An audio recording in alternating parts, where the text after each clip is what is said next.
Boa noite a todos. Ai, que bom, né? Uma boa noite gostoso.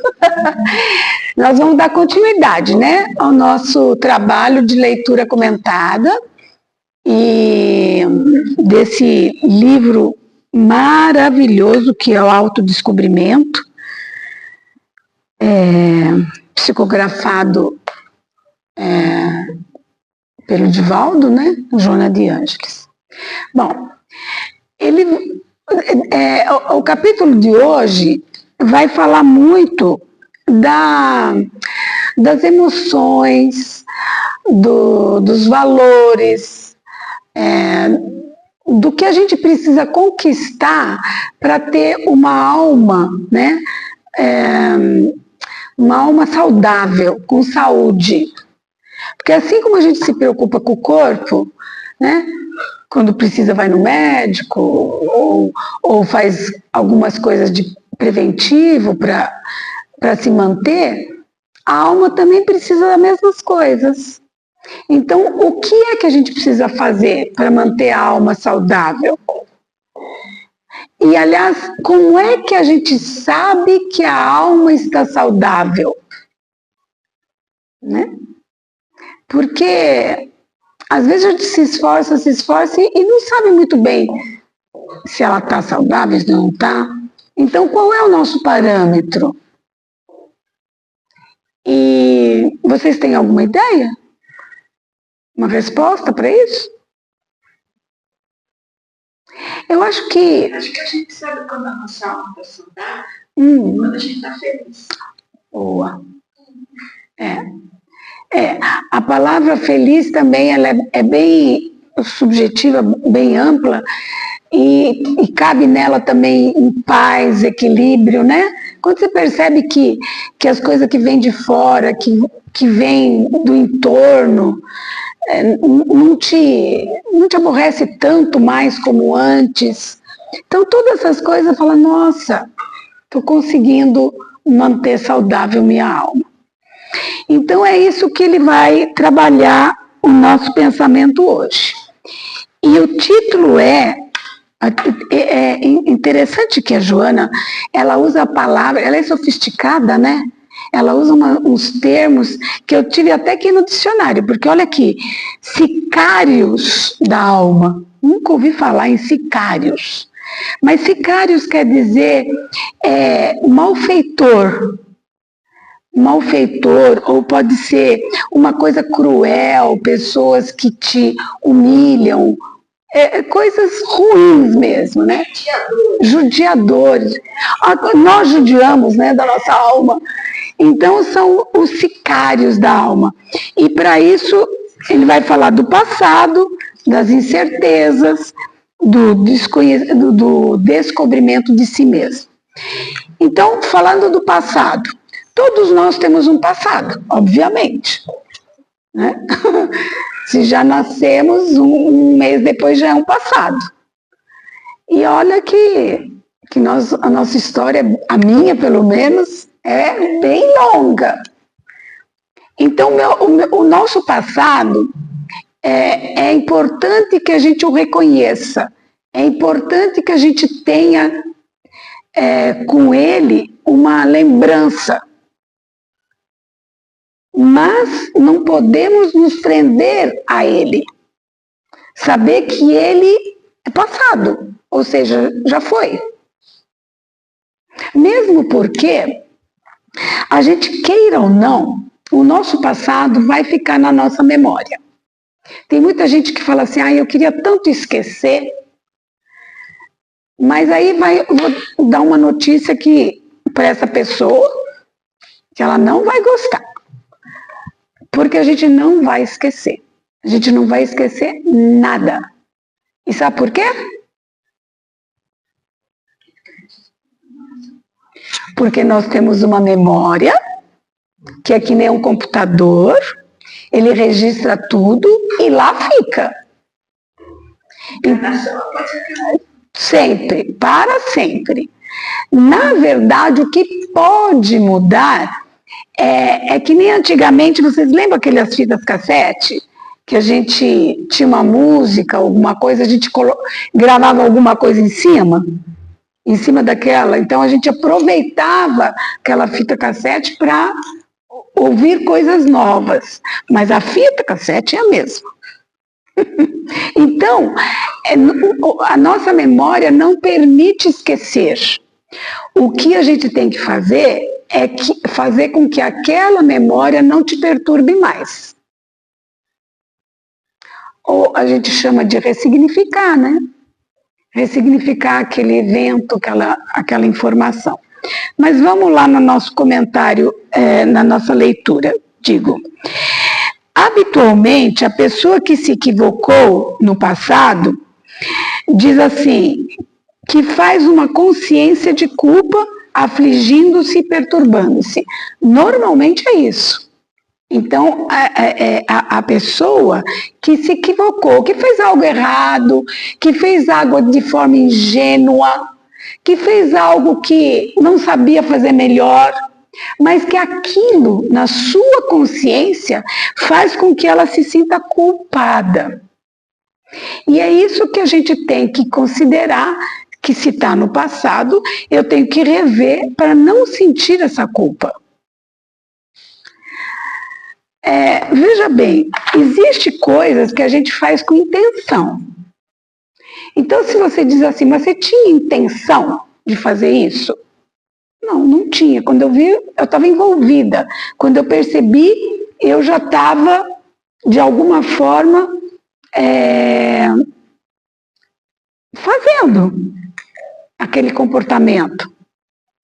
Então, não foi intencional. O problema é quando é intencional, quando você planeja, quando você faz aquilo para atingir algo. Esse precisa ser revisto de uma forma mais cuidadosa. Mas quando é de uma forma inocente, como eu disse, ingênua, que a gente não nasce sabendo nada, né? A gente tem que experimentar para depois ver o resultado e depois trabalhar o resultado daquela ação, daquele comportamento, aí está valendo a pena. Aí a gente consegue realmente seguir os passos que vão nos colocar aqui, porque a gente não fez por mal. Porque senão isso nos aflige e nos perturba.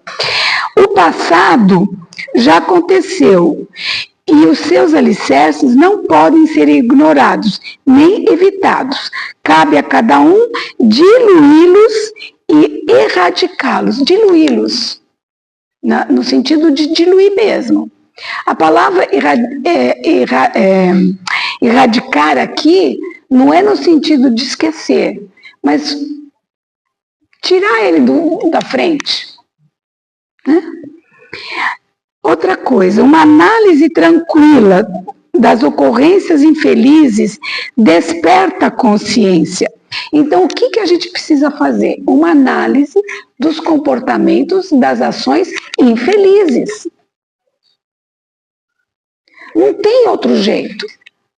Porque se o meu parâmetro de estar bem é a minha tranquilidade e minha paz, qual é o meu parâmetro quando eu fiz algo e que não está em linha com as leis divinas? É o quê? É o desassossego. É a falta de tranquilidade. É como diz aqui, começo a me afligir, começo a me sentir perturbada. Então, o que eu tenho que fazer? Uma análise crítica. E como é que a gente faz uma análise crítica? Perguntando para si mesmo. Por que eu entrei nessa? Como que eu cheguei a esse ponto? Quais foram as condições? Quais foram minhas crenças? Quais foram as minhas verdades absolutas que me trouxeram para essa aflição? E aí, esse é o caminho para sair de uma posição para uma outra que é mais tranquila. Aí, diz aqui, mesmo quando os conflitos decorrem como efeitos reencarnacionistas, a conscientização do bem que se haja feito e ainda se poderá fazer, produz uma paz que suaviza os conflitos, permitindo disposição sincera para reabilitar-se. Então, o que ela está colocando aqui? Que muitas vezes a gente fala assim, a lei da reencarnação está aí para que a gente possa se redimir. Mas redimir não com o outro, é se redimir consigo mesmo. Né? Porque é muito errôneo acreditar que eu vou reencarnar com a mesma pessoa, com as mesmas condições, sabendo que tudo muda a todo momento, a toda hora. Não existe começar do mesmo passado. A única coisa que você traz do seu passado é a sua experiência. A sua experiência vai para onde você for. Mas as condições, o entorno, a infraestrutura mudou tudo. Então, é isso que ele está dizendo. Mesmo quando os conflitos decorrem como efeitos reencarnacionistas. Então, existe a lei da reencarnação para que você possa se redimir com os seus defeitos. Quando eu estava lendo esse conceito, eu estava lembrando, não sei se alguém aqui passou por isso, acho que alguém passou. Quando a gente vai aprender, por exemplo, a dirigir, e aí você está aprendendo a dirigir, aí o mais difícil quando você aprender a dirigir é fazer baliza, não é? Fazer baliza. E quando você ainda não tem muita prática, o que acontece? Todo lugar que você chega, não tem lugar direito para você estacionar. Tipo assim, entrar e estacionar. Você tem que estacionar entre um carro e outro. Já perceberam isso? Parece que é uma sina. Eu não sei estacionar no meio de dois carros e só tem lugar no meio de dois carros. Só que quando eu aprendo a fazer isso, eu nunca mais percebo que aquele é o único lugar que existe para eu pôr o meu carro. Eu nem penso mais nisso. Isso é esquecer.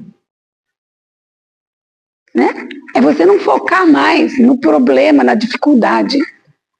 E aquilo passa, quando você vai ver, você superou. Então, a reencarnação é para isso.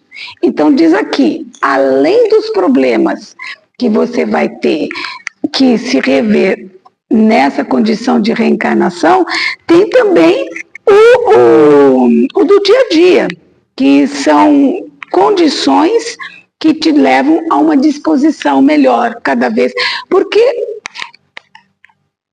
as dificuldades existem por quê? Voltar um pouquinho. Oi. Na verdade, você não cancelou o fato, né? Não cancelou o fato. Você mudou ele do problema, você mudou o foco do problema para a solução. Isso. Você já sabe que você tem a solução e já sabe que você não precisa mais se preocupar com aquilo. Isso. Mas é porque você já tem a solução para aquilo. Se aquilo se repetir, você está lá pronta para resolver. E pronto. Exato, exatamente isso. Quando você está com um problema e não achou a solução, aquilo reverbera na tua cabeça, não sai de lá. Achou a solução, aí tem o segundo passo. Achou a solução, agora tem que pôr em prática. Aí tem que pôr em prática a solução que você mesmo encontrou, porque senão também não está valendo. Se você conhece a solução, aquilo deixa de te incomodar, mas você ainda continua com dificuldade de pôr aquilo em prática. Aí cabe, o esforço vai ser esse também. vai ser esse, porque para colocar em prática, você tem que acionar um monte de coisas que você não tem prática, né? Não tem acesso, enfim, muita coisa. E a hora que você consegue redimensionar tudo, a coisa melhora de vez, né? No exame do insucesso, então, no exame, quer dizer, quando você percebe que alguma coisa não foi bem, uma atitude deve prevalecer. Que atitude é essa? O auto-perdão. Olha que interessante isso. Então, de tudo o que tem que acontecer, não considerando o da solução, mas quando o problema é mais moral, né? Um problema mais moral, então tem que ter essa atitude de auto-perdão. E o auto-perdão é quando você começa a descobrir que você não fez por querer. Então, desculpado está. Desde que não repete. Né? Não repete. Porque se repetiu é porque não aprendeu. Aí não tem mais falar assim, não sabia. Sabia. Aí você muda de patamar. Aí passa para a imoralidade, porque você já faz a coisa de caso pensado, sabendo qual é o resultado. Aí a penalidade é muito maior. E qual que é a penalidade? É o sofrimento.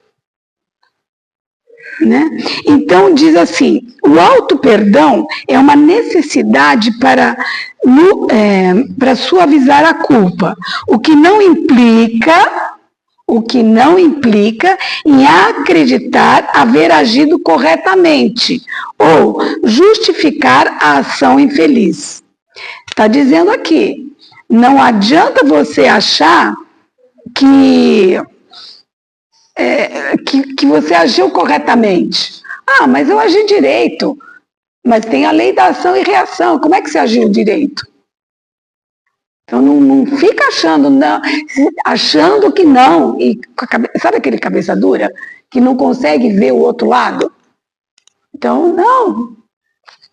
Se não deu certo, porque alguma coisa não funcionou. E continua dizendo, significa, vou ler de novo o pedaço para a gente não perder o raciocínio. Olha, o auto-perdão é uma necessidade para suavizar a culpa, o que não implica em acreditar haver agido corretamente.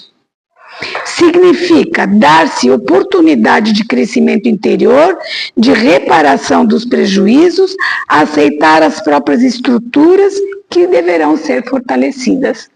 Então, isso é auto-perdão. É conseguir perceber as suas próprias estruturas, as suas tendências, a sua forma de pensar e de acreditar. Então, com isso você vai ter um crescimento interior. Aí você está se perdoando. Automaticamente você está se perdoando. E automaticamente você está esquecendo. Olha que interessante. Depois do auto-perdão,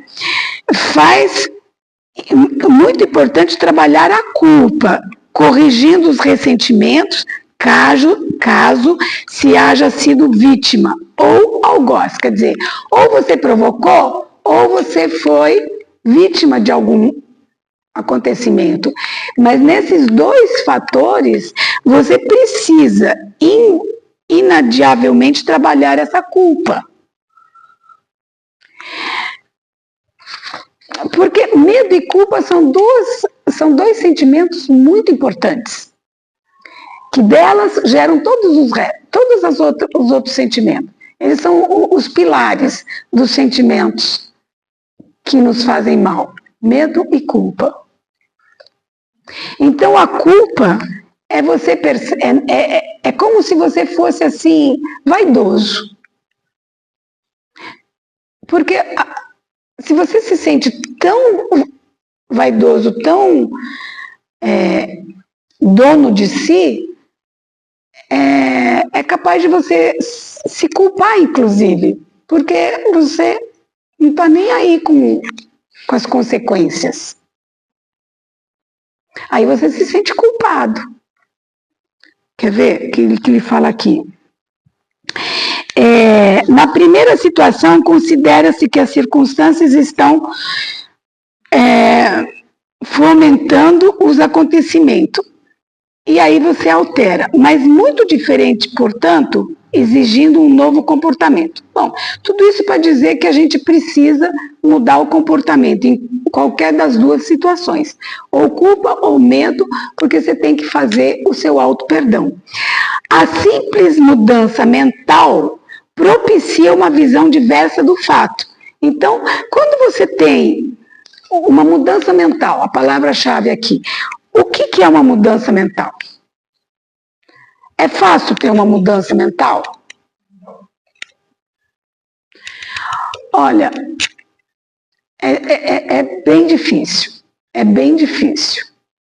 Por quê? Porque tudo que a gente aprende a fazer com muita ênfase, e principalmente quando a gente é jovem, e repete, aquilo se torna automático.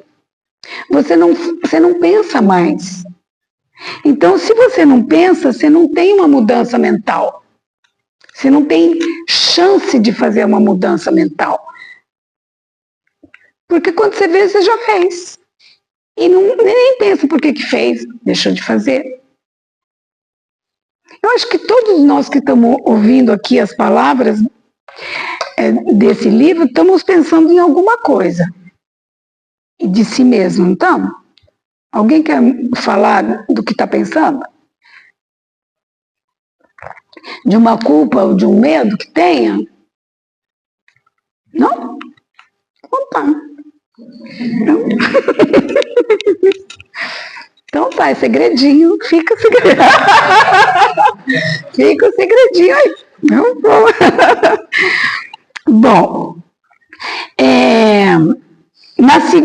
a gente precisa também ter um reconhecimento do erro, e que é um próximo passo. Seguindo, conta aqui uma história de um sábio, porque esse sábio foi violentamente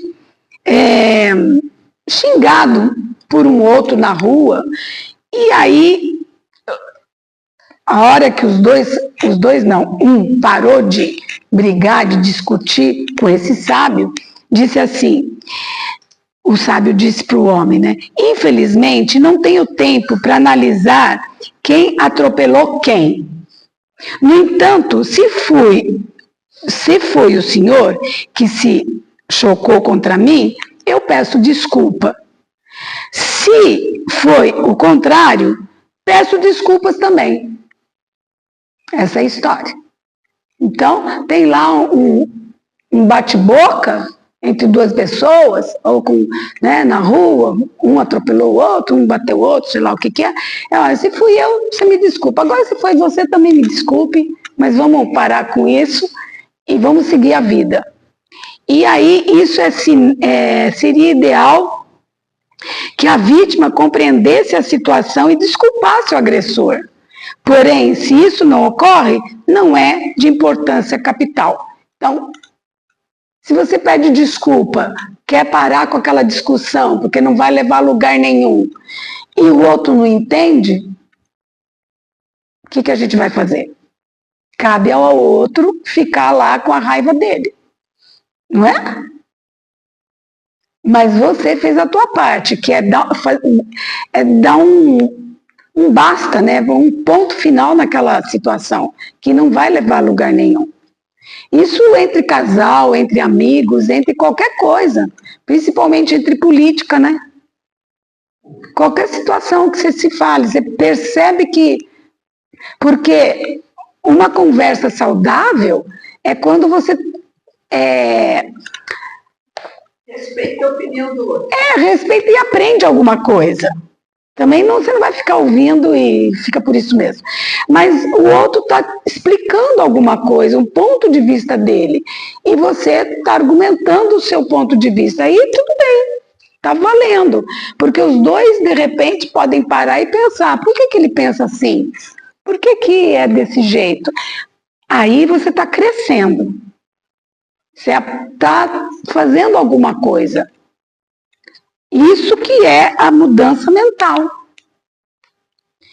E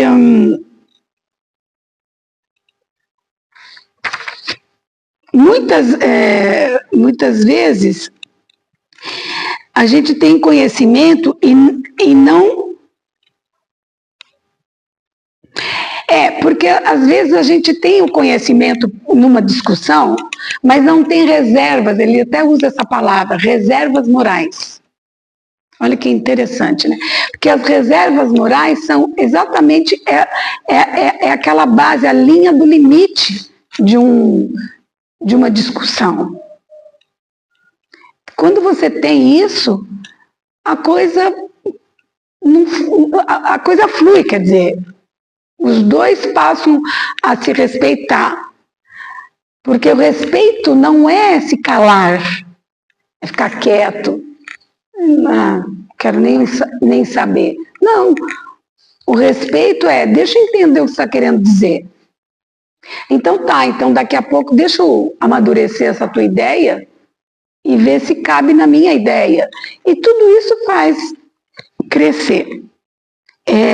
E diz assim, todo acontecimento bem vivido e analisado transforma-se em patrimônio de experiência valiosa, ensinando, quando negativo, a técnica de como não se deve agir em determinadas situações. Então, resumindo, é isso. Então, isso tudo são técnicas para te trazer uma experiência positiva na sua vida, do bem viver em sociedade. Porque somos seres sociáveis, queira ou não queira, nós vamos ter sempre gente por perto e gente que não pensa como a gente. Isso já é ponto pacífico. Em qualquer situação, né, política, religiosa, até nas artes, nas músicas, qualquer coisa. Na moral, principalmente. E aí ele diz uma frase bonita aqui que diz assim, lição anotada, aprendizado garantido.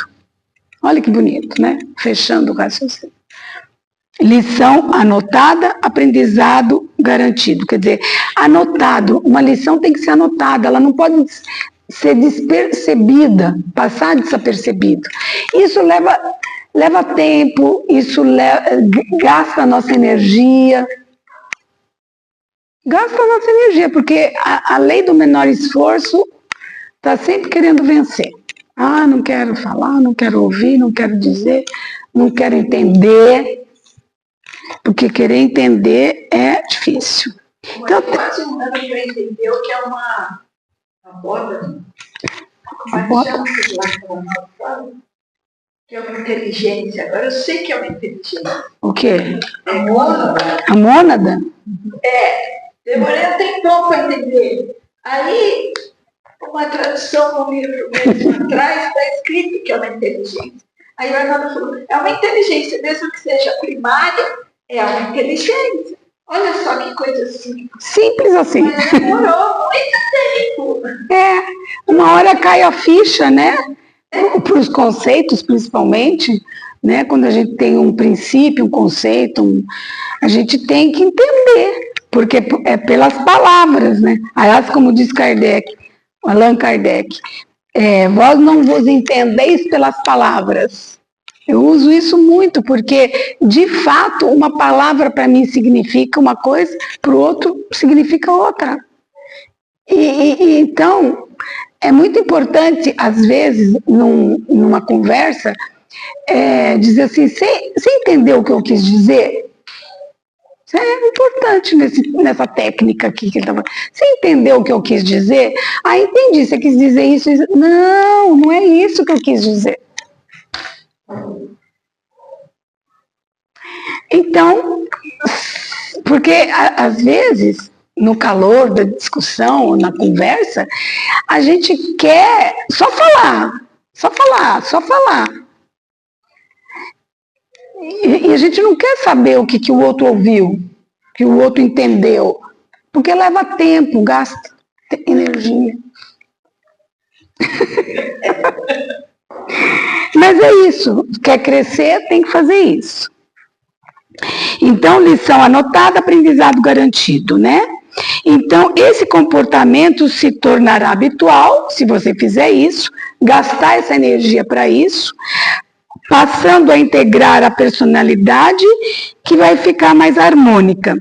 E será uma forma de unificar o ego ao self, permitindo que o eu profundo, que muitos chamam de espírito, de alma, seja lá o que for, controle as reações e automatismos e heranças que são agressivas, desde a época que a gente vem da era dos animais.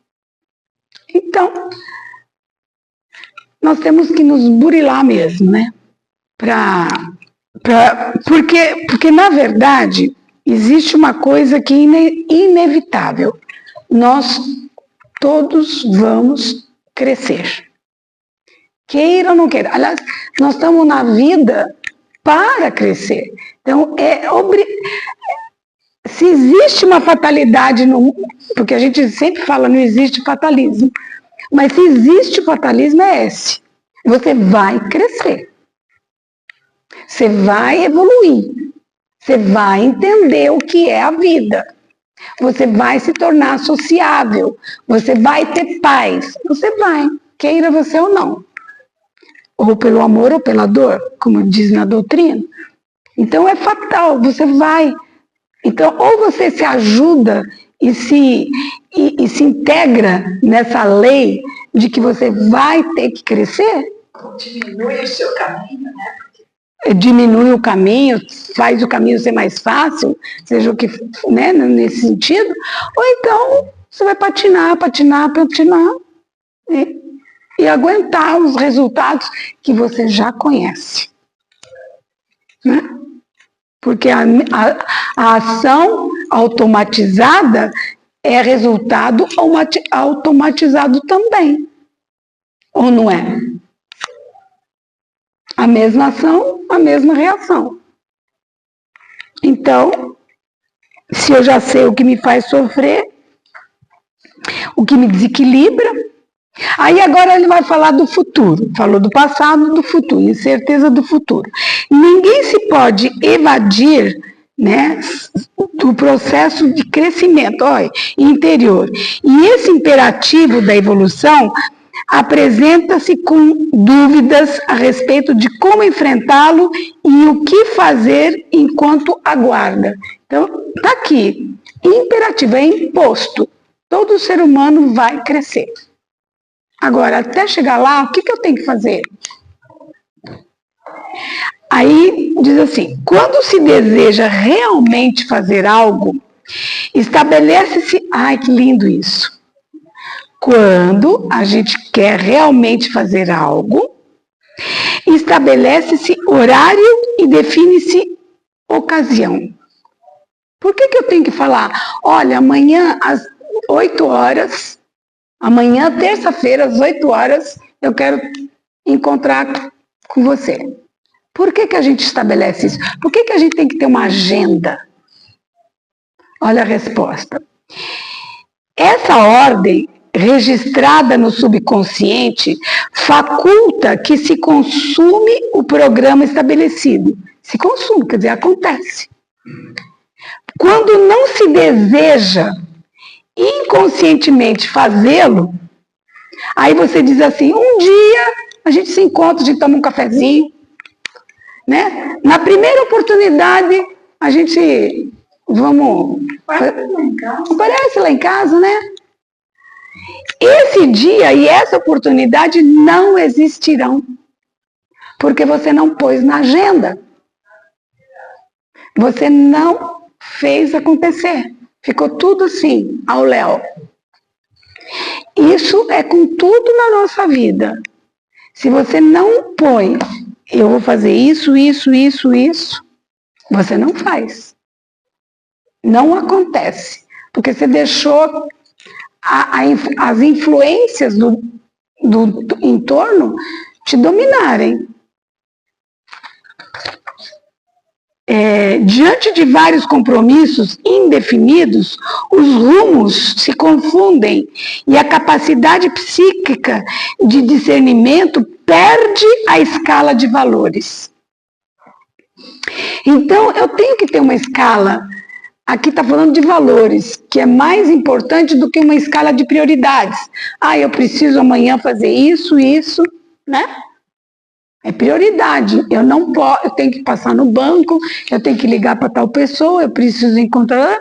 Você fez uma escala de prioridade, mas a escala de valores é muito mais rico, né? E é fácil ser rico? Não é fácil, não. E nos dois sentidos, material e espiritual também. Não é fácil. Você gasta bastante energia vital para conseguir uma riqueza, né?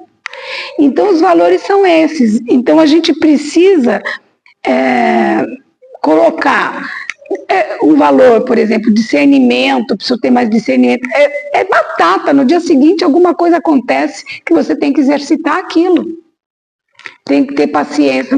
Batata, vai acontecer algo que te impede de ter paciência. Isso é verdade, Você já passou por isso? É assim. Não peço mais paciência. Não. O que você pede agora? Nada.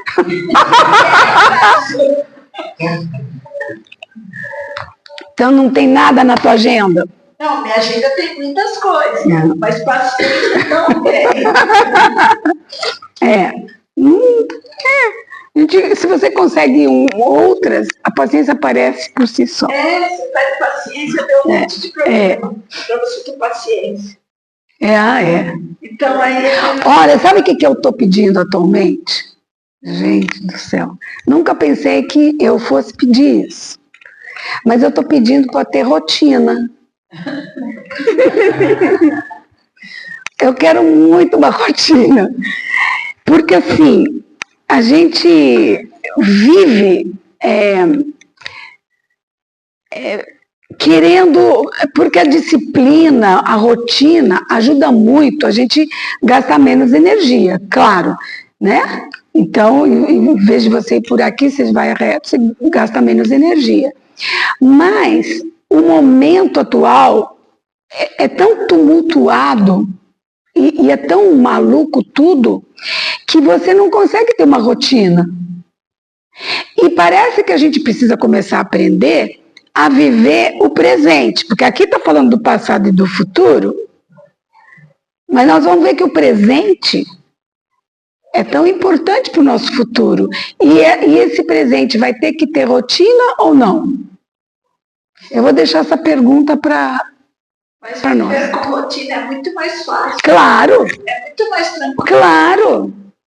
Porque quando você vai na rotina, te bagunça tudo. Te bagunça tudo e você não sabe por onde começar, por onde termina, o que você vai... Vira uma loucura. Só que não é só um momento. Eu estou percebendo que está fazendo parte da fase atual da humanidade. É tanto conhecimento, é tanta coisa nova, é tanta coisa para aprender, é tanta influência, é tanto de tudo, que você não tem mais rotina. E isso também faz a gente ficar um pouco tenso, porque cansa. Então, a gente tem que ver em que pé está esse nosso trabalho diário. Se está trabalhando ou não, e se vale a pena ou não. É uma reflexão. Eu estou fazendo essa reflexão atualmente.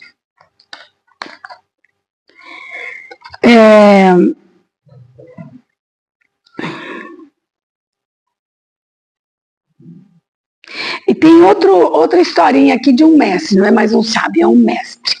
O mestre é informado que lavrara um grande Teve um incêndio na floresta, só para resumir, e aí ele foi pedir para os amigos, para todo mundo, para começar a plantar tudo de novo, e eram uns cedros, né? São plantas que demoram muito para crescer. Aí um rapaz inquieto disse assim, um discípulo, por que plantar o cedro hoje se ele demora 2000 anos para se desenvolver e alcançar a plenitude? Eu posso até pensar na rotina aqui, não posso? Por que eu tenho que fazer isso se demora tanto para chegar na plenitude? Aí o mestre disse, aqueles que foram queimados, aqueles cedros, nunca nos informaram quem os houvera plantado, embora oferecessem sombra e vida por muitos anos. Ademais, já que demoraram tanto para atingir a exuberância, não percamos tempo, a fim de não lhes atrasarmos o desenvolvimento. Não é sábio a resposta? Então, para que pensar no prejuízo? Vamos fazer logo o que tem que ser feito, no momento de fazer. Não importa que vai levar 2000 anos. Importa que se eu não fizer, não vai, nem daqui 2000 anos vai ter. Então, temos que fazer o que tem que ser feito hoje. Oxalá tenha-se em mente que a experiência resulta da vivência do fato. O que diz aqui? Então, quando você tem experiência, resulta da experiência do fato. Muitas vezes a gente sabe de alguma coisa, mas não por experiência, ou pela teoria, ou porque alguém falou, ou pela maturidade, mas não pela experiência. E o que vale mais? O conhecimento do fato ou a experiência do fato? O que vocês acham? Eu acho que é o conhecimento do fato. Oi? Diga. Mas é mesmo. A experiência. Mas você pode aprender. Não, você aprende. Por exemplo, se o outro passou numa vala e pulou a vala, por que eu vou cair na vala se eu já pulou dentro lá? Sim. Você pode pensar, mas por que será que ele pulou a vala? Para não cair na vala. Não, se ele só quis... Olha lá, a conversa. Não, é verdade. Não, você não sabe. Porque eu experimentei, a palavra mesmo que você experimentou aquilo, então você surpresa. Às vezes você conhece isso. Coisa, mas não experimentou. Você não experimentou. Por exemplo, eu posso falar assim, essa fruta está doce, mas e daí? Se você não experimentar, você não vai saber o que doce que eu estou falando. Então, a experiência é tudo. E, por exemplo, eu sempre soube que uma pessoa acamada dá muito trabalho. Sempre soube. Mas eu nunca tinha passado por essa experiência. Fez toda a diferença? Sim. Fez toda a diferença. Toda a diferença. Só quem cuidou que sabe. Eu entendo, eu me solidarizo com a pessoa, tudo que você quiser. Mas a experiência é que faz você entender o que se deve fazer numa situação dessa. Então, por isso que a gente tem que ter muita experiência e vivência. Porque mesmo para pular, de repente você precisa saber que você tem força de pular.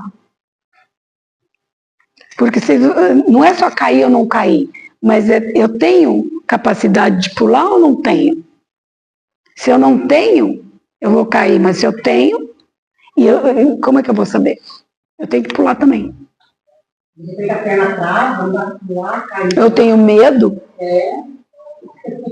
Né? Então, a experiência é tudo. Por isso que leva muito tempo, né, também. E aqui ele fala assim, Experiência resulta da vivência do fato. E que o mal é a tentativa incorreta de agir na busca do melhor. Então, é a tentativa incorreta, né, de não fazer nada. O desenho do planejamento futuro é realizado com material que se está usando neste momento. Então, se você planeja o futuro, porque nós estamos falando do futuro, é realizado com material que você tem de experiência. Senão você não planeja o que precisa ser planejado. E principalmente na pátria espiritual, quando a gente faz o planejamento reencarnatório. Porque nós somos os responsáveis por nosso planejamento. Né? Os amigos, os colegas, os mentores nos ajudam a enxergar o que nós estamos planejando. Mas nós é que estamos planejando. Quero isso, preciso disso, aquilo outro. Porque você tem que ter consciência daquilo que você necessita para esse crescimento. Então, quando se fala em termos espirituais, e nós que somos espíritas, falamos de um futuro, nada melhor do que lembrar que quando estamos para reencarnar, nós estamos pensando no futuro. Aqui nós estamos fazendo o que no passado nós planejamos. Pode mudar muita coisa? Pode, claro. Nada é determinado. Mas existe uma tendência, vamos dizer assim. Então, de novo, olha, o desenho do planejamento futuro é realizado com material, quer dizer, com a experiência que se está usando neste momento. E continua dizendo assim, a acomodação aos hábitos e ideias já digitadas no subconsciente, a pessoa esconde suas aspirações e valores nobres nos conflitos a que se acostuma e nos quais se compraz. Quer dizer, que normalmente a gente se acomoda nos hábitos. Na rotina, a gente se acomoda. Então, ideias também, ideias que vêm desde a infância, coisas que você acredita, as crenças, elas vão levar você a um determinado comportamento que vai mudar suas aspirações e valores. Mudar ou dificultar. Por exemplo, eu tenho uma tendência qualquer, mas agora eu estou madura, eu percebo que aquilo não está indo bem, eu preciso mudar meu comportamento, ou aquela ideia, ou aquele conceito não está valendo. Eu quero mudar, mas é difícil. Primeiro, descobrir que aquilo já é ultrapassado. Demodé. Né? Demodé. Então, demodé. Mas você entendeu, então estamos lá, ó, nós duas. Somos velhos. Então, a gente tem que perceber que esses valores nobres estão querendo vir à tona, estão querendo. E sabe o que é bom para a gente conseguir? É conviver com os jovens. Porque eles trazem esses valores novos. Eles nos trazem essas novidades. Né? Às vezes a gente fala assim, nossa, mas é com eles que a gente aprende a reformular o nosso próprio passado. E a luta fortalece o caráter e capacita o ser para os contínuos desafios que lhes facultam o crescimento interior. Essa realização é intransferível. Isso é muito interessante. É intransferível. O que é intransferível? Que você não consegue transferir. Responsabilidade é intransferível. O que é meu e eu não consigo, O meu conhecimento eu não passo para ninguém. Não tem como. Tem que ler muitos livros, não é? O que eu sei para mim. Não tem jeito.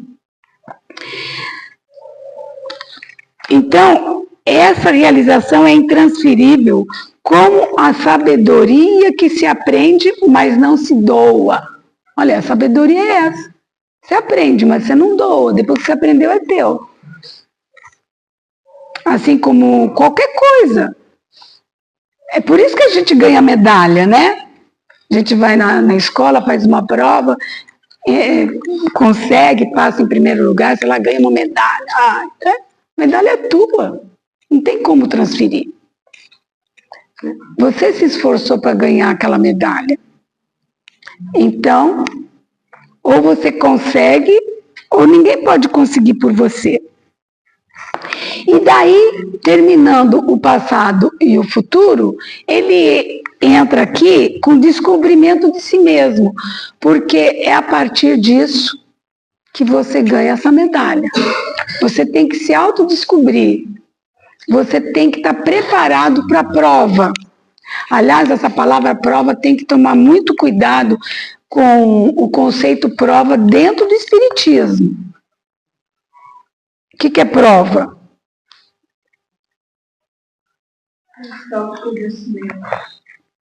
O grau de conhecimento? Testar aquilo que você aprendeu. Mas para testar o conhecimento, né? Testar o aprendizado. Testar o aprendizado. Porque muitas vezes os mais desavisados pensam que prova é como se fosse um castigo. E não existe castigo. Não existe castigo. A prova é você mesmo, você que faz seu planejamento. Então não vai vir de lugar nenhum esse castigo. Deus não castiga.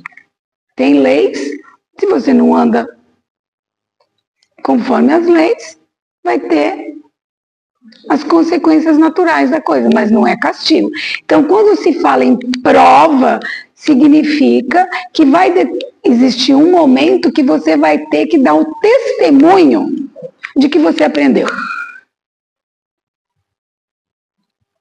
Você tem que dar testemunha, porque como a gente vive em sociedade, o teu testemunho vai valer para muita gente. Está todo mundo olhando para ver como é que você faz, como é que você se comporta, como é que você reage diante daquela situação. Olha aqui uma guerreira, né? Olha quanto que ela passou com a doença dela e tudo. Olha como ela está linda aqui. Gente, quem que não observa esse cabelo lindo seu? Não é? É isso. A gente observa. Todo mundo observa. Então, o que não permite que a gente se autodescubra? Olha aqui. As preocupações do dia a dia, opinião dos outros. Isso é doído, não é? Nossa, 90% das pessoas se preocupam com a opinião dos outros. Saibam disso. E isso é um desastre para o autoconhecimento. A aparência das coisas externas, olha que lindo aquilo, eu não tenho aquilo outro, o outro tem, eu não tenho. As aparências. Convívio social, disputas insignificantes, tudo isso é descuidar-se de si mesmo. Então, considerando que isso leva a um pessimismo, que apenas a sua é uma existência trabalhosa e difícil, perde os parâmetros do equilíbrio. Então, quando você acha que só você que sofre, só você que não tem, só você que não entende, só você, ponto, já perdeu o jogo. Não entendeu nada. Não entendeu. Porque Todo mundo tem o seu quinhão, vamos dizer assim. Então, não adianta você se sentir vítima de tudo. A vida apresenta-se com as mesmas características para todos os seres vivos. Olha a Joana falando. Todo um ser vivo tem os seus desafios. Um animal tem, as plantas têm, todo ser vivo, a mônada tem. Porque ela precisa crescer, ela precisa evoluir. E é difícil conseguir. Então, a vida apresenta-se das mesmas características para todos os seres vivos. Ocasiões são mais severas, dependendo da circunstância, surgem coisas penosas, surgem enfermidades, existem problemas que caracterizam um período severo da vida, imaturidade, etc. E tudo isso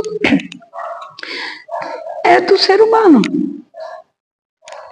É dessa geração, da próxima, do passado, faz parte da evolução. Essa análise tem por meta a autoconscientização mediante o qual se ampliam os nossos recursos. Então, é imprescindível o autoexame dos comportamentos mentais, emocionais e físicos sociais. Então, gente, não tem segredo. É persistência, porque nós temos que fazer essa autoanálise social, mental, emocional, para nos entendermos e tentar fazer o melhor para nós mesmos. E quando você faz o melhor para você, tudo em torno seu, porque nós somos que nem uma estrela assim, né? E que as outras estão em volta. E dependendo da sua luz, você atrai. E a sua luz cresce mais quando você atrai. Por quê? Porque os semelhantes se atraem.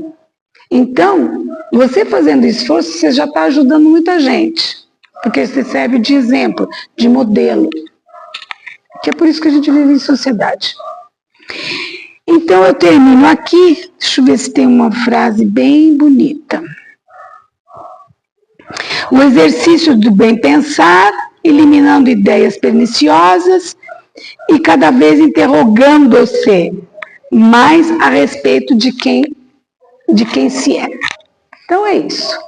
É perguntar quem eu sou, o que eu estou fazendo aqui, qual o meu valor, qual o meu objetivo, qual o meu plano para amanhã. E quando chegar à noite, eu estava ouvindo a Lucilena Galvão, que eu gosto muito de ouvi-la, diz que a reza dela, a oração dela à noite é pensar assim: o que me fez feliz hoje? Achei demais isso. Então, essa é uma boa reflexão, porque uma oração é uma reflexão. Oração é quando você para pensar. Muita gente para, hoje eu fiz isso, né? Amanhã eu vou fazer aquilo, mas o que me fez feliz hoje? No meu dia de hoje. Então, se eu souber responder, tá valendo. Tá valendo. Porque a gente só pensa nas coisas ruins, né? Nas dificuldades. O que você fez que te deixou feliz hoje? E aí você vai ter um bom sono, tranquilo e leve. Boa noite.